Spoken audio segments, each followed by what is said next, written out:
Alright mga kapatid, eto actual video mga kapatid ng pakikipagtunggalian ng ating magigiting na Philippine Coast Guard sa mga barko ng China na pumapasok mga tol dito sa ating exclusive economic zone. As sabi rito no sa The Manila Times, yan. PH ships blocks Chinese vessels, hinarang mga tol ng ating barko ang mga barko ng China, no, attempted incursion into economic zone mga tol. Yan no, yan papanoorin natin yan. At mamaya naman dito sa GMA Integrated, PCG muling nag-issue ng radio challenge sa CCG matapos muling mamataan. Ganyang kaangas ngayon ng PCG natin. Well, anyway, unahin muna natin to dito sa The Manila Times mga tol. Bago natin to simulan, syempre huwag mong kalimutan mag-subscribe dito po sa ating YouTube channel kung trip mo yung mga ganitong klaseng reaction video na may kinalaman syempre sa ating exclusive economic zone, sa ating soberanya. Kung ikaw ay isang Pilipino at naniniwala ka na ang West Philippine Sea ay para sa Pilipinas, syempre subscribe ka rito mga tol. Huwag na natin patagalin pa, panoorin na natin to mga tol. Hi sir. Ano?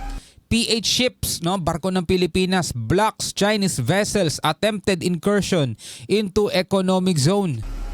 China Coast Guard vessel 5901. This is Philippine Coast Guard vessel BRP Teresa Magbanwa MRRV 9701. 5901 mga tol, yun yung monster ship nila. Tapos eto Teresa Magbanwa. You are advised that you are currently sailing within the Philippines exclusive economic zone, approximately 98 nautical miles west of south of Capones Point, Zambales, Philippines. In accordance with Republic Act 12064, the Philippine Maritime Zones Act, the United Nations Convention of the Law of the Sea, in which you are the signatory state, and the 2016 Arbitral Award. Apat yung binanggit mga tol na batas, inisa-isa. You do not possess any legal authority to patrol within the Philippines exclusive economic zone. You are directed to depart immediately and notify us of your intentions. Over. Ano? Wala kayong karapatan dito. Umalis na kayo agad, no? You are directed to leave immediately. No? Sabi? Any legal authority to patrol within the Philippines exclusive economic zone. You are directed to depart immediately You are directed to depart immediately, no? Pinapaalis na agad-agad sila. and notify us of your intentions. Over. Ganyang kaangas sa mga PCG natin mga tol. Ito sa balita mga kapatid mula rito sa GMA Integrated. No? PCG muling nag-issue ng radio challenge sa CCG matapos muling mamataan. No, panoorin natin. Muli nagbitaw ng radio challenge ang Philippine Coast Guard nang mamataan ang barko ng China Coast Guard sa coastline ng Zambales.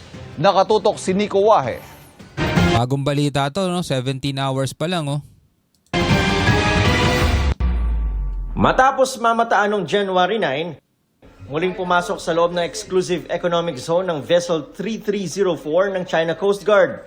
Namataan ito 70 to 80 nautical miles mula sa coastline ng Zambales. 70 to 80 nautical miles mga tol. Ganon kalapit. No? Meron tayong 200 nautical miles exclusive economic zone. Yung mga barko nila mga tol nasa 70 to 80 nautical miles ang lapit sa atin mula sa dalampasigan ng Zambales. Ni-radio challenge ito ng mga PCG personnel na sakay ng BRP Teresa Magbanwa na nagpapatrolya sa lugar. You are advised that you are currently sailing within the Philippines exclusive economic zone. Ayon sa Philippine Coast Guard, dalawang bagay raw ang nakikita nilang dahilan kung bakit sunod-sunod ang ilegal na paglalayag ng China sa Zambales.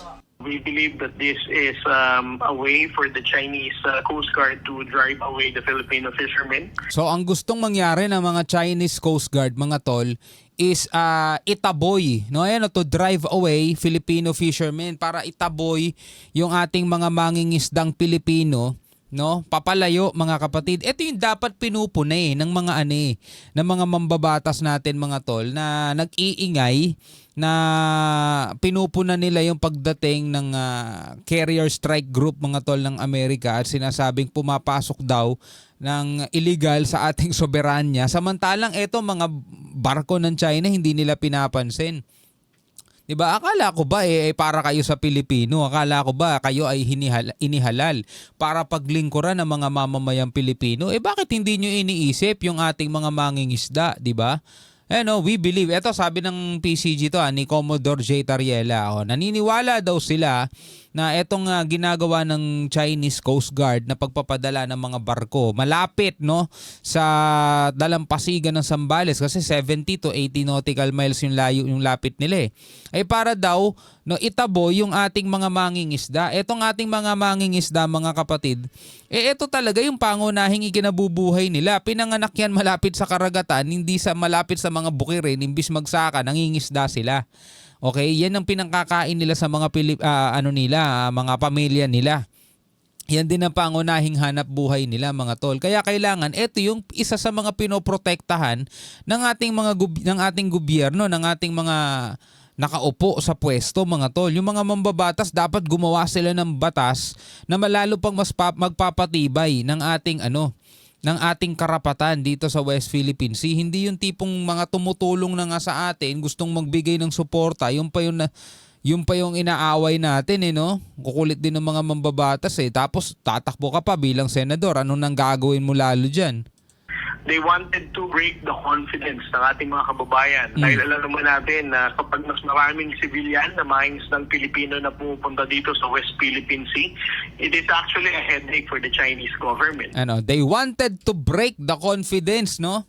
Gusto nilang sirain mga tol yung confidence ng ating mga mangingisda na takutin at huwag na kayong pumunta rito. Hindi kayo kayang ipagtanggol ng inyong mga Coast Guard. Parang ganun ang mensaheng gusto nilang mangyari. Kasi nga daw, pag maraming mga mangingisda o maraming mga civilian ang nasa West Philippine Sea, sakit ng ulo daw ng gobyerno ng China. Pupunta dito sa West Philippine Sea, it is actually a headache for the Chinese government. Pangalawa, gusto raw i-normalize at i-legitimize ng China ang kanilang deployment sa bahagi ng karagatan ng Zambales. So they wanted to make it appear na parang this is the new normal. This is an altered status quo. So our role now on the part of the Philippine Coast Guard is to challenge this kind of behavior of China para hindi sila magwagi sa narrative nila. Tama, 'di ba? Yun kasi gusto nila mangyari mga tol Masanay na lang tayo na nandiyan yung presensya nila. I-normalize nila, i-legitimize nila mga tol. Gusto nilang ipakita sa buong mundo na normal, amin to kaya kami nandirito. Hindi ganun mga kapatid. Kailangan nating manindigan tungkol sa mga bagay na ganyan. Kaya pasalamat na lang talaga mga kapatid, matatapang at makikisig itong ating mga Coast Guard. At sa abot ng kanilang mga makakaya ay talagang kinikilusan nila at inaaksyonan talaga nila yan.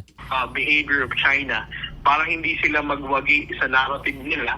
Ang maritime law expert na si Dr. J. Batombakal, tinawag itong isang palabas ng China. Sabi nga ng iba, nananadya yun. That is the way by which China is trying to make it appear that they are exercising authority and jurisdiction in that area. So palabas yun. Pero sapat naman daw ang mga ginagawang hakbang ng Kasi baka nga naman sabihin ng mga kababayan nating iba na hindi pa rin aware, ay sa China na yan Kanila na yan Tingnan mo, ang dami nila madalas dyan. Diba? Kasi mga tol, marami tayo mga kababayan na magpahanggang ngayon hindi aware sa mga nangyayari dito sa West Philippine Sea. At tila ba yung iba wala na rin pakialam. Pilipinas sa pagtaboy at pagprotesta laban sa China. So as long as they're not doing anything more than just Sailing through, then the most we can do is simply watch and wait. Tama. And if they make it appear nga, if they make a statement or undertake an activity which tries to show that they're exercising jurisdiction, then our response will be that we do not recognize any such exercises of jurisdiction. Tama rin daw nalawakan ng defense cooperation ng Pilipinas kasama ang ibang bansa gaya ng Japan, Australia, South Korea at Taiwan. Wala pang bagong sagot dito ang Chinese Embassy. At tulad nga ngayon mga kapatid, ang plano ng Pilipinas at ng Japan is mas itaas pa ang level, magbago pa ang level mga kapatid ng kooperasyon ng Japan at ng Pilipinas dahil nga sa tumitindi at pagiging agresibo ng China dito sa West Philippine Sea mga kapatid. Kasi ang ginagawa ng China mga tol hindi na basta-basta hindi na basta-basta magsasabi sila na amin yan. Talagang ipinapakita nila sa atin at sa buong mundo na kami ang almighty China. Walang magagawa ang international law ninyo. Dapat kami ang kilalanin ng international law. Yun ang lumalabas mga tol. Yun ang matindi sa kanila. Kumbaga sa isang tao na nangaagaw ng lupain, sasabihin niya, kahit na magpakita ka sa akin ng dokumento, kahit magpakita ka sa akin ng titulo mo, baliwala yan, papel lang yan. Meron ako rito, diary ng lolo ko, sinasabi, amin niyang lupang yan, kaya lumayas kayo dyan. Parang ganun ang datingan, mga kapatid. Ang gusto nilang isaksak sa ating lahat is yung kanilang historical claim. No? Kahit na sinasabi ng batas ng international law, wala yang historical claim nyo. Sa Pilipinas yan, hindi yan sa inyo, umalis kayo dyan. Sasabihin ng China, hindi namin kayo kinikilala. Ganon sila ganon sila kabalahura, mga tol. Anyway, bilang isa Pilipino, masasabi mo dyan? Comment ka na lamang sa ibaba. Hanggang sa muli, ako nga pala si Shobal D. Peace out.